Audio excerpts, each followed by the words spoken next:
الحمد لله نحمده ونستعينه ونستغفره ونؤمن به ونتوكل عليه ونعوذ بالله من شرور أنفسنا ومن سيئات أعمالنا من يهده الله فلا مضل له ومن يضلله فلا هادي له ونشهد أن لا إله إلا الله وحده لا شريك له ونشهد أن سيدنا وسندنا وحبيبنا ونبينا ومولانا ومأوانا وملجانا محمدا عبده ورسوله أرسله بالحق بشيرا ونذيرا وداعيا إلى الله بإذنه وسراجا منيرا صلى الله عليه وعلى آله وصحبه وبارك وسلم تسليما كثيرا كثيرا أما بعد فأعوذ بالله من الشيطان الرجيم بسم الله الرحمن الرحيم يسألونك عن الأهلة قل هي مواقيت للناس والحج وليس البر بأن تأتوا البيوت من ظهورها ولكن البر من اتقى وأتوا البيوت من أبوابها واتقوا الله لعلكم تفلحون وقاتلوا في سبيل الله الذين يقاتلونكم ولا تعتدوا إن الله لا يحب المعتدين واقتلوهم حيث ثقفتموهم وأخرجوهم من حيث أخرجوكم والفتنة أشد من القتل ولا تقاتلوهم عند المسجد الحرام حتى يقاتلوكم فيه فإن قاتلوكم فاقتلوهم كذلك جزاء الكافرين فإن انتهوا فإن الله غفور رحيم وقاتلوهم حتى لا تكون فتنة ويكون الدين لله فإن انتهوا فلا عدوان إلا على الظالمين صدق اللہ العظیم۔ یہ آپ سے سوال کرتے ہیں نئے چاند کے حال کے متعلق۔ آپ فرما دیجئے کہ یہ اوقات مقررہ ہیں لوگوں کے واسطے اور حج کے لیے، اور نیکی یہ نہیں ہے کہ گھروں میں آؤ ان کی پشت کی طرف سے، لیکن نیکی یہ ہے کہ جو کوئی اللہ سے ڈرے گھروں میں آؤ دروازوں سے، اور اللہ سے ڈرتے رہو تاکہ تم کامیاب رہو، اور لڑو اللہ کی راہ میں ان لوگوں سے جو لڑتے ہیں تم سے، اور کسی پر زیادتی مت کرو، بے شک اللہ تعالیٰ ناپسند کرتے ہیں زیادتی کرنے والوں کو، اور مار ڈالو ان کو جس جگہ پاؤ، اور نکال دو ان کو جہاں سے انہوں نے تم کو نکالا ہے، دین سے، اور فتنہ زیادہ سخت ہے قتل سے، اور نہ لڑو ان سے مسجد حرام کے پاس جب تک وہ نہ لڑیں تم سے اس جگہ، پھر اگر وہ خود ہی لڑیں تو تم سے تو تم ان کو مارو، یہی ہے ان کافروں کی سزا، پھر اگر وہ بعد آ جائیں تو بے شک اللہ تعالیٰ بخشنے والا ہے، اور لڑو ان سے یہاں تک کہ باقی نہ رہے فتنہ اور اللہ کا حکم رہے، پھر اگر وہ باز آئیں تو کسی پر زیادتی نہ کی جائے مگر ظالموں پر۔ یہ سورہ بقرہ کی آیت نمبر 179 سے 99 سے 193 تک تلاوت کی ہیں۔ اس میں چند احکام بیان کیے گئے ہیں بالخصوص چاند سے متعلق۔ صحابہ اکرام نے حضور علیہ الصلاۃ والسلام سے سوال کیا چاند سے متعلق کہ سورج ہمیشہ پورا سال ایک ہی سائز کا رہتا ہے، سورج چھوٹا بڑا نہیں ہوتا، چاند چھوٹا بڑا کیوں ہوتا ہے اور کیا وجہ ہے اس کی؟ تو اللہ تعالیٰ نے اس آیت میں اس کا جواب ارشاد فرما دیا، فرمایا کہ یہ لوگوں کے لیے وقت متعین کرتا ہے، مواقیت للناس وقت بتاتا ہے، اور حج کا وقت بتاتا ہے۔ اسلام کے جتنے بھی احکامات ہیں، عدت کے ہوں، روزے سے متعلق ہوں، یا مسلمان کی زندگی کے جتنے مسائل ہیں، ان کا سارا دار و مدار چاند کی تاریخوں سے ہے۔ یہ جس کو ہم انگریزی تاریخ نہیں، یہ شمسی 2 نظام چلتے ہیں دنیا میں، ایک شمسی اور ایک قمری، دونوں اللہ کے، شمس بھی اللہ کا ہے، قمر بھی، چاند بھی اللہ کا بنایا ہوا ہے اور سورج بھی اللہ کا۔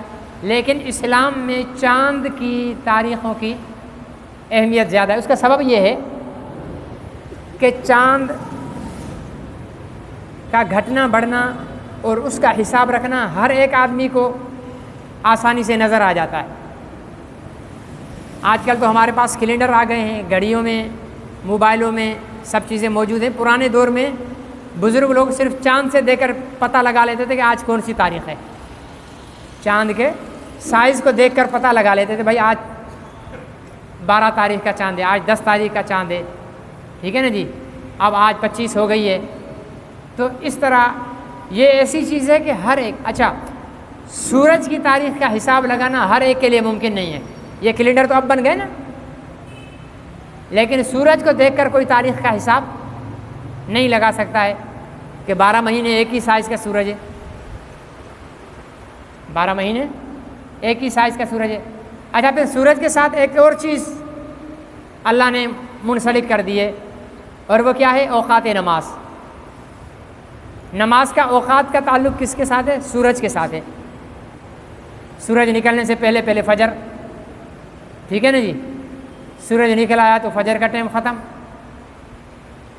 نیزے سے اوپر آ گیا تو اشراق شروع، پھر آپ پڑھتے رہو، ٹھیک ہے نا جی، پھر زوال کے بعد جیسے سورج ڈھلنے لگے تو ظہر، پھر سورج کا، پھر ہر چیز کا سایہ 2 مثل ہو جائے تو عصر، ٹھیک ہے نا جی، پھر سورج غروب ہو جائے تو مغرب۔ تو کتنی؟ فجر، ظہر، عصر اور مغرب، یہ 3 نمازوں کا تعلق سورج کے ساتھ ہے۔ فجر سورج نکلنے سے پہلے، ظہر سورج ڈھلنے کے بعد، عصر ہر چیز کا سایہ 2 مثل ہو جائے۔ کیا مطلب ہر چیز کا سایہ 2 مثل ہو جائے؟ آپ 1 فٹ کی لکڑی لے کر زمین میں ایسے لگا دیں، ٹھیک ہے نا، بالکل جب سورج اوپر ہوگا نا تو اس کا سایہ لکڑی کا، مثال کے 1 فٹ ہے، اب اس کا سایہ بالکل جب سورج اس کے اوپر ہوگا تو 1 انچ 1.5 انچ اس کا سایہ ہوگا۔ اب جب سورج ڈھلنا شروع ہوگا تو یہ سایہ بڑھنا لگ جائے گا۔ اب یہ سایہ بڑھتے 2 فٹ اور 1 انچ جب ہو جائے، وہ جب سورج اوپر ہوتا ہے اور سایہ اس کے جڑ میں ہوتا ہے نا، وہ چھوٹا سا سایہ، وہ سایہ اصلی کہلاتا ہے اس کا۔ اس کے بعد سورج ڈھل جائے، اب 1 فٹ کی لکڑی ہے، اس کا سایہ 2 فٹ جب پہنچ جائے تو عصر کا نماز کا وقت شروع ہو جاتا ہے۔ یہ آسان، گھڑیوں سے ہٹ کر جو ہے وقت سمجھنے کی، پرانے دور میں ہوتا تھا، آج کل تو ہمیں ویسے ہی ناکارہ بنا دیا گیا ہے، ہمارا حساب بھی کیلکولیٹر سے ہوتا ہے، ٹھیک ہے نا جی۔ اور ورنہ پرانے دور میں، آج بھی جو پرانے بزرگ ہیں نا، ان کے دماغ ہم سے زیادہ ہیں حساب کتاب لگانے کے اندر۔ آپ ان کو بتاتے جاؤ، وہ آپ کو بتاتے جائیں گے یہ اتنے پیسے ہوئے، اتنے۔ ہم سے کوئی 20 روپے کا بھی حساب کروائے گا، ہم بولیں گے 1 منٹ ٹھہرو، موبائل جیب سے نکالیں گے، اس کا کیلکولیٹر کھولیں گے، پھر اس میں ڈالنا شروع کر دیں گے۔ تو یہ کہنے کو تو دنیا میں جدید سہولیات آ گئی ہیں، ٹھیک ہے نا، بڑی سہولیات آ گئی ہیں، کپڑے دھونے کی مشین آ گئی، کپڑے سکھانے کی بھی مشین آ گئی، کپڑے استری کرنے کی بھی مشین ہے، ٹھیک ہے نا جی، سلائی کرنے کی بھی مشین ہے، صرف کپڑے کی کئی ساری مشینیں آ گئی۔ اور ماشاءاللہ اب تو وہ میں ویڈیو دیکھ رہا تھا روٹی پکانے کی، روٹی آٹا گوندھ کر اور اس کا پیڑا بنا کر روٹی بنا کر نکالتی ہے، بیگم صاحبہ آرام سے بیٹھی رہیں، آٹا اٹھا کر اس میں مشین میں ڈال دیں اور پانی ڈال دیں، وہ خود ہی بنا کر پیڑے شیڑے باہر نکال دے گا، دوسری مشین آئے اس میں کھانا پک رہا ہے، ٹھیک ہے نا جی۔ کنووں سے پانی نکالنے کا رواج تھا، تھوڑی سہولت ہوئی ہینڈ پمپ آ گیا، تھوڑی سہولت ہوئی ڈونکی پمپ آ گئے، روٹر آ گئے، ٹینکیاں بن گئی، ٹھیک ہے نا جی۔ پھر سادہ پانی پر ہمارا گزارا نہیں تھا، ٹھنڈا پانی کرنے کے لیے ہم نے فریجیں بنا لی، ٹھیک ہے نا جی۔ اور جدید مشینیں، پہلے گرمی ہو سردی ہو لوگ پنکھوں کا رواج ہی نہیں تھا، ایسے بیٹھے ہوتے تھے، کوئی نہیں مرتا تھا، کسی کی جان نہیں نکل۔ اب ایک نماز ظہر کی پڑھ کر دکھاؤ جامع مسجد کے اندر بغیر پنکھا چلے ہوئے، سارے بے ہوش پڑے ہوئے ہوں گے، امام صاحب سمیت سارے مقتدی، برداشت نہیں رہی نا ہماری، ہم اس چیز کے عادی ہو گئے ہیں۔ اب بیگم کو کہو کہ وہ سوٹی کے ساتھ کپڑے دھو، وہ آپ ہی کے سر پر سوٹی مار دے گی، بولے کیا مشورہ دیا ہے تم نے مجھے، ٹھیک ہے نا جی، اب وہ تھوڑی دھوئے گی۔ یا اس کو کہو کہ اپنا ٹینکی خراب ہے، ہینڈ پمپ تمہیں لگا کر دے دیتا ہوں، اس سے پانی نکالو، سوال ہی پیدا نہیں ہوتا، وہ اس سے پانی نکالے گی۔ تو کہنے کو تو دنیا نے بڑی ترقی کر لی ہے، لیکن انسان کا تنزل، انسان کا زوال شروع ہو گیا ہے، انسان کی صلاحیتوں کا زوال شروع ہو گیا ہے۔ آسائشیں دے دے کر جو انسان کی اپنی صلاحیتیں تھیں نا وہ ناکارہ ہوتی چلی جا رہی ہیں۔ گرمی برداشت کرنے کی صلاحیت ختم، سردی برداشت کرنے کی صلاحیت ختم، پیدل چلنے کی صلاحیت ختم۔ آج کل تو ہمارے نوجوان بس نہیں چلتا، واش روم میں بھی موٹر سائیکل پر جائیں، ٹھیک ہے نا جی، اتنے ہم جو ہے وہ نکمے ہو گئے ہیں۔ کس لیے؟ آسائشیں آ گئی ہیں، سہولتیں آ گئی ہیں۔ لوگ پہلے میلوں دور تک سفر کرتے تھے، پرواہ نہیں، صحت و تندرست۔ آج نوجوان ہے، ابھی 18-20 سال کا نہیں ہوئے شوگر کا مریض ہو گیا، 18-20-22 سال کی عمر نہیں ہوئے دل پکڑ کر بیٹھا ہوا ہے، ہیپاٹائٹس کا بیمار ہو گیا، عجیب عجیب قسم کی بیماری ہیں۔ یہ اتنی بیماریاں کیوں آ گئی ہیں کہ انسان کے اندر اللہ نے، یہ بیماریاں پہلے بھی تھیں لیکن انسان کے اندر اللہ تعالیٰ نے قوت مدافعت رکھی ہوئی تھی۔ انسان کے اندر جسم میں جو ہے نا جراثیم اللہ تعالیٰ نے ایسے پیدا کر رکھے ہیں کہ وہ ہر بیماری کا مقابلہ کرتے ہیں، ہر بیماری کا مقابلہ کرتے ہیں، ٹھیک ہے نا جی۔ تو وہ ہم نے دوائیاں کھا کر ان جراثیم کو ختم کر دیا ہے، اب وہ صلاحیت ہماری نہیں رہی، ٹھیک ہے نا۔ آرام پسند ہو گئے تو وہ ہمارے جسم کے اندر جو اللہ تعالیٰ نے قوت مدافعت کے جراثیم رکھے تھے وہ بھی آرام پسند ہو گئے، بیمار ہو گئے، وہ بھی کہتے ہیں بیمار ہو تو مرتے رہو، ہمارا کیا۔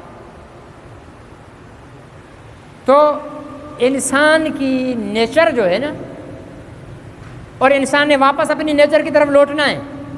یہ جو دور چل رہا ہے نا، یہ انسان کی عروج کا دور چل رہا ہے، دنیاوی مادی اسباب کے لحاظ سے عروج کا دور چل رہا ہے۔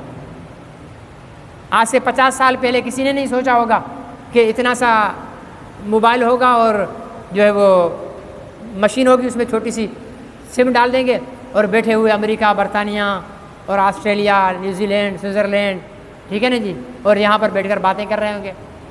آج سے 50 سال پہلے جتنے بیٹھے ہوئے جو 50 سال پہلے جوان تھے ان سے پوچھو آپ نے کبھی سوچا تھا کہ موبائل کے ذریعے دوسری دنیا کے لوگوں کے ساتھ ہم فیس ٹو فیس بات کر رہے ہوں گے؟ مجھے یاد ہے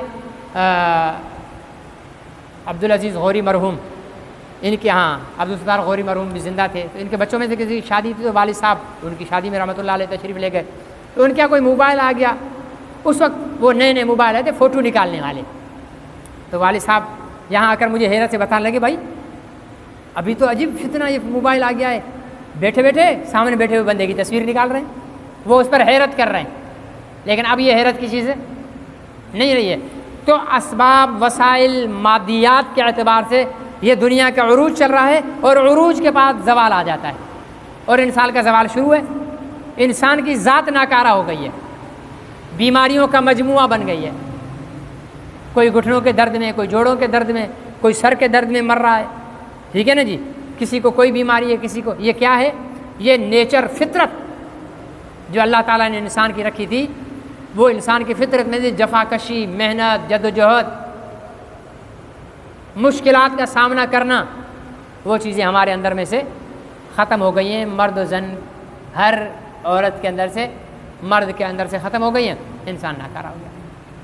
تو یہ چاند، اسلام نے اس لیے اس کو، حضور علیہ السلام نے ترجیح دی اللہ تعالیٰ کے حکم سے کہ ہر ایک دیکھ رہا ہے، سامنے ہے چاند، اس کو دیکھ کر تو فرمایا کہ اس سے ہمارے رمضان کے روزے بھی ہیں، اس سے ہمارا حج بھی چاند کے ذریعے ہے، اس سے ہماری عید الفطر بھی چاند کے ذریعے ہے۔ تو ان، اور پھر طلاق کی عدت ہو یا وفات کی عدت ہو وہ بھی چاند کے ساتھ ہے، ٹھیک ہے نا۔ ایک عورت کا شوہر یکم شوال کو مر گیا، ٹھیک ہے نا جی، عدت کیا ہوتی ہے مرنے کی؟ 4 مہینے اور 10 دن ہوتی ہے۔ اب 4 مہینے 10 دن عموماً ہمارے ہاں انگریزی کاؤنٹ کیے جاتے ہیں، انگریزی نہیں، کیوں؟ انگریزی میں دن زیادہ ہوتے ہیں، اسلامی مہینے میں کم ہوتے ہیں، بعض دفعہ 29 بھی ہوتے ہیں۔ اگر اسلامی مہینے 30 بھی ہوں تب بھی 31،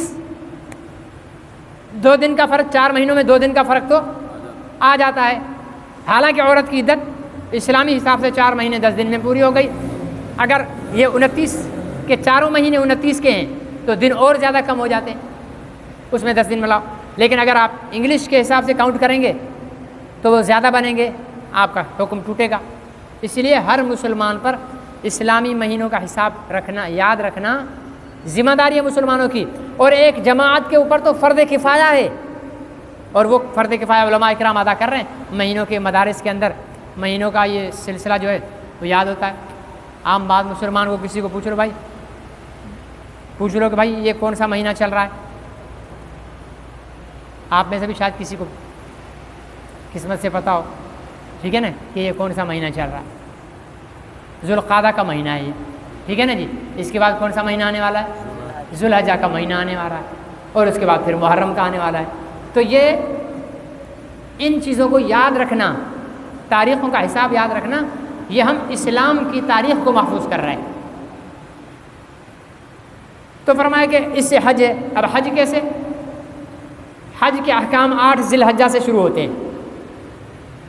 8 ذی الحجہ سے حج کے احکام اعمال شروع ہو جاتے ہیں.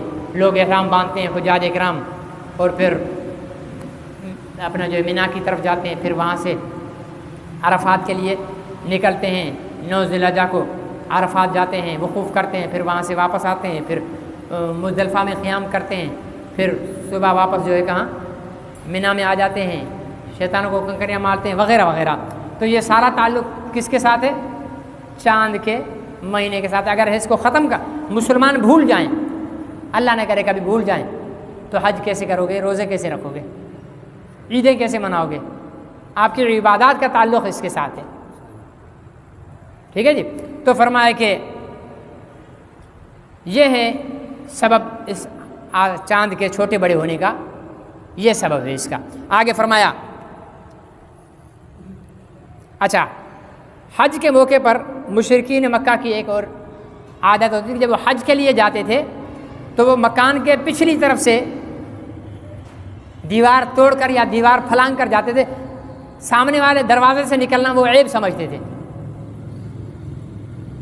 تو اللہ تعالیٰ نے اس کی بھی جو ہے تردید فرما دی. فرمایا کہ لیس البر بان تأتوا البیوت من ظہورہا, یہ نیکی نہیں ہے کہ تم گھر کے پچھواڑے کی طرف سے نکلو حج کے لیے, ٹھیک ہے نا. ولکن البر من اتقی, لیکن نیکی یہ ہے کہ اللہ سے ڈرو. نیکی کیا ہے؟ اللہ سے ڈرو. جو اللہ سے ڈرے گا وہ نیک ہے. وأتوا البیوت من ابوابہا, اپنے گھروں میں آؤ, سیدھے راستوں سے آؤ, ادھر ادھر سے نکلنے کی ضرورت ہے. واتقوا اللہ, اور اللہ سے ڈرو تاکہ تم کامیاب رہو. اللہ سے جو ڈرے گا کامیاب کون ہوگا؟ وہی ہوگا, اللہ سے ڈرنے والا ہوگا. جو اللہ سے نہیں ڈر رہا وہ کامیاب نہیں ہوگا. ہماری کامیابی اسی میں ہی ہے کہ اللہ سے ڈرتے رہیں. اللہ سے ڈرنے کا کیا مطلب ہے؟ اللہ کا خوف دل میں ہے تو نماز بھی پڑھیں گے, روزہ بھی رکھیں گے, حج بھی کریں گے, قرآن بھی پڑھیں گے, صدقہ بھی کریں گے, خیرات بھی کریں گے, امر بالمعروف نہی عن المنکر بھی کریں گے, جہاد بھی کریں گے, ٹھیک ہے نا. اسلام کے اعمال پر سارے اعمال انسان تب کرتا ہے جب دل میں خوف خدا ہو. اچھا, خوف خدا میں خدا کا خوف جو ہے نا وہ ویسا خوف نہیں جیسے ہم کسی درندے سانپ بچھو سے ڈرتے ہیں. جیسے والد ہے نا, بندہ والد سے بھی ڈرتا ہے, تو ایسے ڈرتا ہے کہ یار یہ تو سانپ ہے, بچھو ہے, یا درندہ ہے. نہیں, وہ ایک احترام کا خوف ہوتا ہے. تو اللہ تعالیٰ سے جو خوف ہے وہ بھی احترام کا خوف ہے کہ وہ ہیں ہمارے رب, ٹھیک ہے نا. اس چیز کا خوف کہ وہ ہم سے ناراض نہ ہو جائیں, ٹھیک ہے نا, یہ خوف. تو جس کو یہ خوف ہوگا تو پھر وہ کوئی ایسا عمل نہیں کرے گا جس سے ناراضگی ہو جائے رب کی. اللہ تعالیٰ مجھے اور آپ کو عمل کی توفیق